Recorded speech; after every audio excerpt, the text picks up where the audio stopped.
ಎಲ್ಲ ಪೋಷಕರಿಗೆ ನಮಸ್ಕಾರ. ನಾವು 2025 ಮತ್ತು 26ನೇ ಸಾಲಿನ ಶೈಕ್ಷಣಿಕ ವರ್ಷವನ್ನು ಕಂಪ್ಲೀಟ್ ಮಾಡಿದ್ದು 26 ಮತ್ತು 27ನೇ ಸಾಲಿನ ಶೈಕ್ಷಣಿಕ ವರ್ಷಕ್ಕೆ ನಾವು ಕಾಲ ನೆಟ್ಟಿದ್ದೀವಿ. ಹೋದ ವರ್ಷ ತಮ್ಮೆಲ್ಲರ ಅದ್ಭುತವಾದಂಥ ಸಹಕಾರದೊಂದಿಗೆ ನಾವು ಶೈಕ್ಷಣಿಕ ವರ್ಷವನ್ನು ಕಂಪ್ಲೀಟ್ ಮಾಡಿದ್ದೀವಿ. ಈ ವರ್ಷ ಕೂಡ ತಾವು ಸಹಕಾರವನ್ನು ನೀಡಬೇಕು ಅಂತ ಕೇಳ್ಕೊಳ್ತಾ, ಈ ವರ್ಷದಲ್ಲಿ ನಾವು ಏನನ್ನು ಮಾಡಬೇಕು ಅಂತ ನಮ್ಮ ಒಂದು ಉದ್ದೇಶವನ್ನು ಯೋಜನೆಗಳನ್ನು ಹಾಕಿಕೊಂಡಿದ್ದೇವೆ.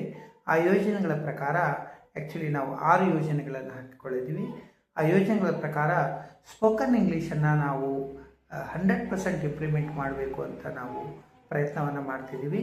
ಹೋದ ವರ್ಷ ಇಂಪ್ಲಿಮೆಂಟ್ ಮಾಡಿದ್ದೀವಿ, ಬಟ್ ಈ ವರ್ಷ 100% ಅದು ಸಕ್ಸಸ್ಫುಲ್ ಆಗುವಂಥ ಪ್ರಯತ್ನವನ್ನು ನಾವು ಮಾಡ್ತೀವಿ. ಒಂದನೇದು ಸ್ಪೋಕನ್ ಇಂಗ್ಲೀಷ್ ಬಗ್ಗೆ ಆದ್ಯತೆಯನ್ನು ಕೊಡೋದು. ಇನ್ನೊಂದು ರೀಡಿಂಗ್ ಹ್ಯಾಬಿಟ್ ಅಂತ.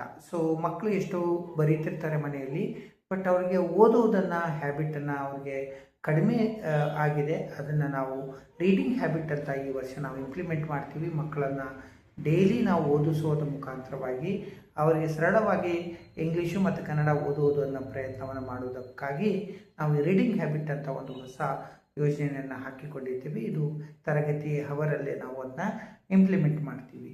ಅದರ ಜೊತೆಗೆ ಹ್ಯಾಂಡ್ ರೈಟಿಂಗ್ ಇಂಪ್ರೂವ್ಮೆಂಟ್ ಸ್ಕಿಲ್ಸನ್ನು ಈ ವರ್ಷ ತುಂಬ ಎಫೆಕ್ಟಿವ್ ಆಗಿ ಮಾಡಬೇಕು ಅಂತ ಅಂದ್ಕೊಂಡಿದ್ದೀವಿ. ಹೋದ ವರ್ಷ ನಾವು ಇದನ್ನ ಹ್ಯಾಂಡ್ ರೈಟಿಂಗ್ ಬಗ್ಗೆ ತಲೆ ಕೆಡಿಸ್ಕೊಂಡಿರಲಿಲ್ಲ. ಬಿಕಾಸ್ ನಾವು ಒಬ್ರಿಗೊಬ್ಬರು ಅರ್ಥ ಮಾಡ್ಕೊಳ್ಳೋದಕ್ಕೆ, ಸ್ಕೂಲ್ ಬಗ್ಗೆ ಎನ್ವೈರ್ಮೆಂಟ್ ಅರ್ಥ ಮಾಡ್ಕೊಳ್ಳೋಕ್ಕೆ ನಮಗೆ ಟೈಮ್ ಆಯಿತು. ಅದಕ್ಕೆ ಈ ವರ್ಷ ನಾವು ಹ್ಯಾಂಡ್ ರೈಟಿಂಗ್ ಬಗ್ಗೆನೂ ಕೂಡ ತುಂಬ ಕಾಳಜಿ ವಹಿಸಿ ಕರ್ಸಿವ್ ರೈಟಿಂಗ್ ಬರೆಯುವ ಹಾಗೆ ಎಲ್ಲ ಮಕ್ಕಳು ಕರ್ಸಿವ್ ರೈಟಿಂಗಲ್ಲಿ ಬರೀಬೇಕು ಅನ್ನೋ ಪ್ರಯತ್ನವನ್ನು ನಾವು ಈ ವರ್ಷ ಇಂಪ್ಲಿಮೆಂಟ್ ಮಾಡ್ತೀವಿ.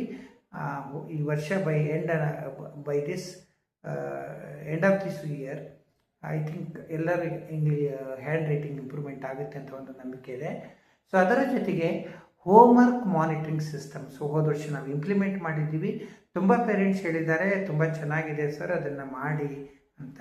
ಹಾಗಾಗಿ ಅದನ್ನು ನಾವು ಈ ವರ್ಷ ಎಫೆಕ್ಟಿವ್ ಆಗಿ ಇಂಪ್ಲಿಮೆಂಟನ್ನು ಮಾಡೋದ್ರ ಮುಖಾಂತರವಾಗಿ ನೀವು ಯಾವುದೇ ಡೇಟಲ್ಲಿ ಬಂದು ಕೇಳಿದರೂ ಕೂಡ ನಿಮ್ಮ ಮಗು ಆ ಡೇಟಲ್ಲಿ ಎಷ್ಟು ಹೋಮ್ವರ್ಕ್ ಮಾಡಿದೆ, ಎಷ್ಟು ಹೋಮ್ವರ್ಕ್ ಮಾಡಿಲ್ಲ ಅನ್ನೋದನ್ನು ನಾವು ಹೇಳುವಂಥ ನಿಖರವಾದ ಸಿಸ್ಟಮನ್ನು ನಾವು ಇಂಪ್ಲಿಮೆಂಟ್ ಮಾಡ್ತೀವಿ. That is called homework monitoring ಸಿಸ್ಟಮನ್ನು.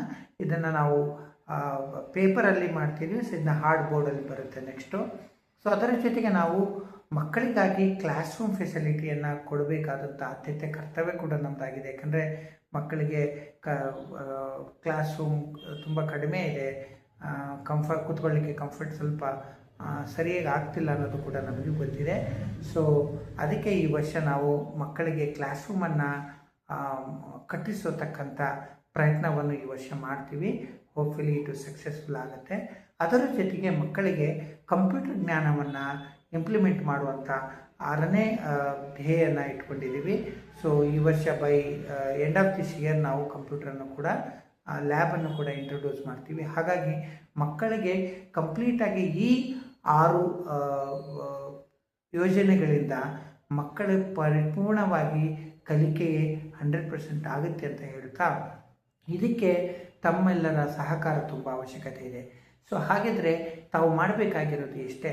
ನಿಮ್ಮ ಮಗು ನಮ್ಮ ಶಾಲೆಯಲ್ಲಿ ಕಲಿತಾ ಇದೆ, ಮಗು ಕಲಿಕೆ ತಮಗೆ ತೃಪ್ತಿಕರಾಗಿದ್ದರೆ, ನಮ್ಮ ಶಿಕ್ಷಣ ಸಂಸ್ಥೆಯ ಮೇಲೆ ನಿಮಗೆ ನಂಬಿಕೆ ಇದ್ದರೆ, ನೀವೇನು ಮಾಡಬೇಕು ಅಂದರೆ ನಿಮಗೆ ಅಕ್ಕಪಕ್ಕದಲ್ಲಿ ಇರತಕ್ಕಂಥ ಪೇರೆಂಟ್ಸ್ಗಳಿಗೆ ಹೇಳೋದ್ರ ಮುಖಾಂತರವಾಗಿ ಅವ್ರಿಗೂ ಕೂಡ ಕಡಿಮೆ ವೆಚ್ಚದಲ್ಲಿ ಉತ್ತಮ ಶಿಕ್ಷಣವನ್ನು ಪಡೆಯುವಲ್ಲಿ ಅವ್ರಿಗೂ ಕೂಡ ಸಫಲರಾಗಲಿ.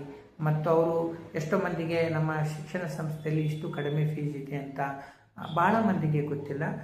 ಹಾಗಾಗಿ ಅವರಿಗೆ ಹೇಳೋದ್ರ ಮುಖಾಂತರವಾಗಿ ಅವರಿಗೆ ಆರ್ಥಿಕ ಹೊರೆಯನ್ನು ಕೂಡ ನೀವು ಕಡಿಮೆ ಮಾಡ್ದಂಗೆ ಆಗುತ್ತೆ. ಇದನ್ನು ನೀವು ಹೇಳೋದ್ರ ಮುಖಾಂತರ ನಮಗೆ ನಮ್ಮ ಶಾಲೆಗೆ ಸಪೋರ್ಟ್ ಮಾಡ್ದಂಗೆ ಆಗುತ್ತೆ.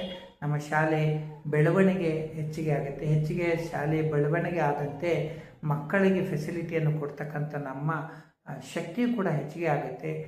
ಹಾಗಾಗಿ ತಾವು ದಯಮಾಡಿ ನಿಮಗೆ ಗೊತ್ತಿದ್ದವರಿಗೆ ಹೇಳೋದ್ರ ಮುಖಾಂತರವಾಗಿ ಹೆಚ್ಚಿನ ಸಂಖ್ಯೆಯಲ್ಲಿ ಮಕ್ಕಳು ನಮ್ಮ ಶಾಲೆಗೆ ಸೇರುವುದಕ್ಕೆ ತಾವು ಕೂಡ ಕಾರಣೀಭೂತರಾಗಿ, ಇದು ನಮ್ಮದು ಒಂದೇ ಎಫರ್ಟ್ನಿಂದ ನಾವು ಏನೂ ಮಾಡಲಿಕ್ಕೆ ಸಾಧ್ಯತೆ ಇಲ್ಲ. ಪೇರೆಂಟ್ಸ್ಗಳ ಸಹಾಯದೊಂದಿಗೆ ನಾವು ಏನಾದರೂ ಬೆಳೆಯಲಿಕ್ಕೆ ಸಾಧ್ಯತೆ ಇದೆ. ಉತ್ತಮ ಶಿಕ್ಷಣ ಮತ್ತು ಕಡಿಮೆ ದರದಲ್ಲಿ ಕೊಡುವಂಥ ಪ್ರಯತ್ನವನ್ನು ನಾವು ಕಂಟಿನ್ಯೂಸ್ ಮಾಡ್ತೀವಿ. ಅದಕ್ಕೆ ನೀವು ಸಹಾಯ ಮಾಡಿ ಅಂತ ಹೇಳ್ತಾ ನನ್ನ 2 ಮಾತುಗಳನ್ನು ಮುಗಿಸ್ತೇವೆ. ನಮಸ್ಕಾರ.